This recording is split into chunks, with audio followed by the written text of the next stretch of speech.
Saudara-saudari, selamat berjumpa.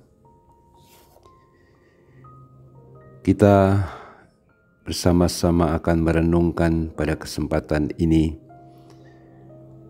makna adorasi sebagai doa bersama Bunda Maria kepada Tuhan Yesus Kristus yang hadir dalam sakramen Maha Kudus.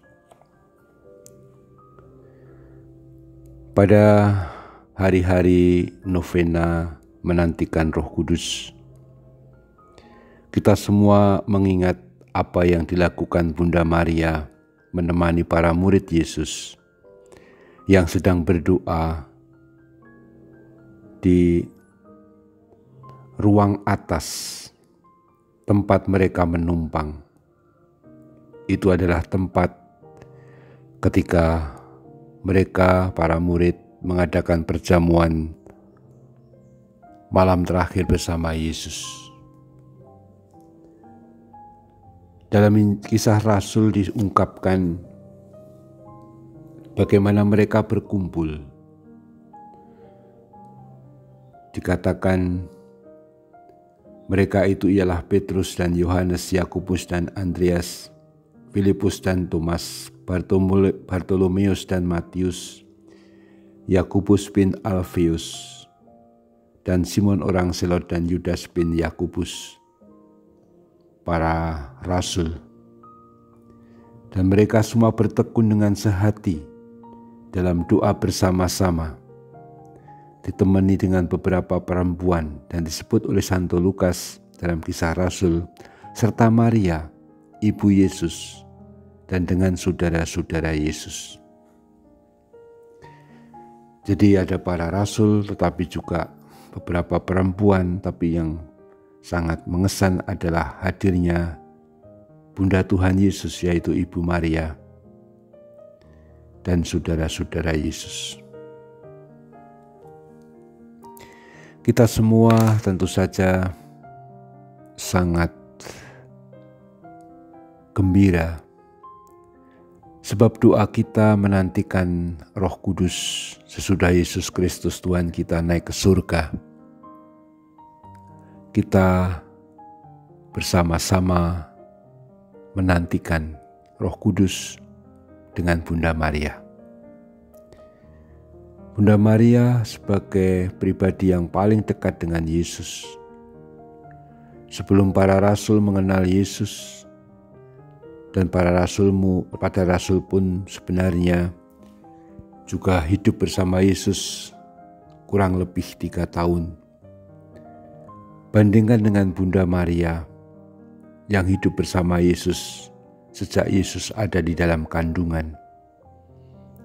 Ketika Yesus lahir, ketika Yesus itu hidup di Nazaret 30 tahun. Dan ketika Yesus berkarya pun Maria pasti tidak jauh-jauh dari Yesus, meskipun tidak selalu diceritakan di dalam Injil. Saya bisa membayangkan ketika Bunda Maria menemani para rasul dan murid-murid yang lain di ruang atas menantikan Roh Kudus itu.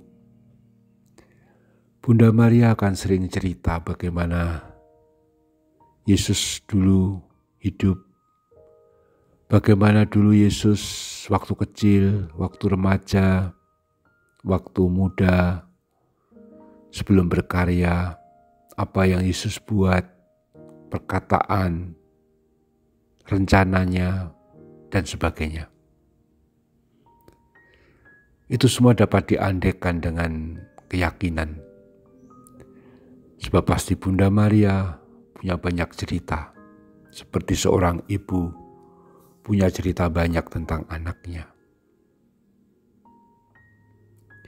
Terlebih dari itu, para rasul dan para murid yang lain merasa mantap karena ketika berdoa ditemani oleh Ibu Maria, Bunda Tuhan Yesus Kristus. Hal ini pasti saja memberikan kepada mereka keteguhan dan kepercayaan yang penuh. Bagaimana Tuhan Yesus sungguh-sungguh akan memperhatikan hidup mereka, doa mereka. Dan terlebih Tuhan Yesus pasti akan melanjutkan karyanya melalui mereka dan di tengah dunia ini. Menghadirkan kerajaan kasih, kerajaan damai yang membawa orang siapapun untuk saling mengasihi Allah dan mengasihi sesama. Bunda Maria tentu bercerita banyak. Maka kita pun sekarang ingin beradorasi bersama Bunda Maria,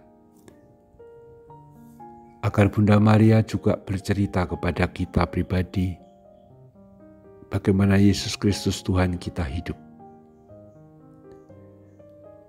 Sekarang Kristus pun hadir di depan kita dalam rupa roti, dalam rupa sakramen Maha Kudus Hosti Suci ini.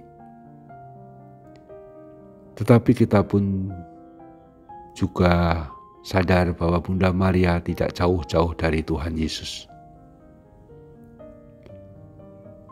Di banyak kapel adorasi juga ada patung Bunda Maria atau gambar Bunda Maria.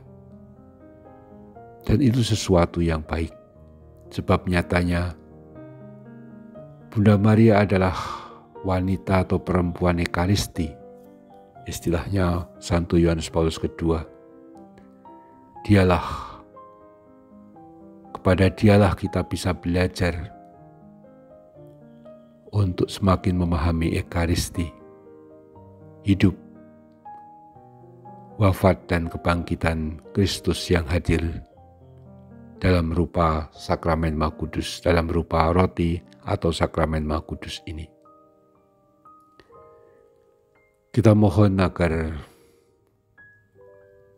lewat doa dan bantuan Bunda Maria, kita semakin memahami dan menghayati kasih Tuhan Yesus Kristus yang hadir dalam sakramen Maha Kudus di depan kita, dan agar kita semakin dipenuhi sukacita, sambil mohon agar Roh Kudus dicurahkan atas gereja kepada kita untuk semakin bersemangat menjadi murid Kristus dan dengan gembira mewartakan Injil.